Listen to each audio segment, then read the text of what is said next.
ပါကျွန်တော်ဒီနေ့မှာတော့ကိုသုံးနေတဲ့ကိုယ့်ရဲ့ကွန်ပျူတာမှာဒီ Office version စစ်တဲ့နည်းလေးကိုမျှဝေပေးချင်ပါတယ်အဲ့တော့ Mac Store အနေနဲ့ကိုကဒီ Office version ကိုသုံးတဲ့အခါမှာ version ဘယ်လောက်ကိုသုံးတာလဲဆိုတာကိုကျွန်တော်စစ်လို့ရပါတယ်ဒီမှာဆိုရင်ကျွန်တော်ကတော့ဒီ2021ပေါ့နော် Office version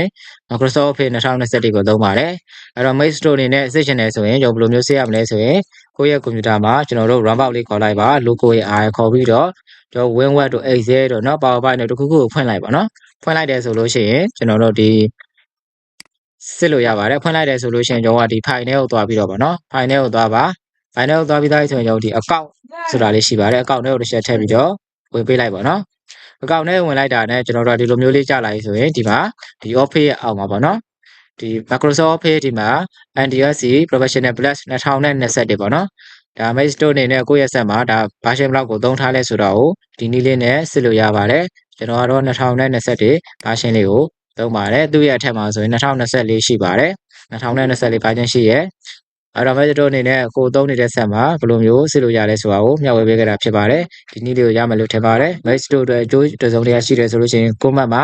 yes လို့မှတ်ခဲ့ပေးပါခင်ဗျာ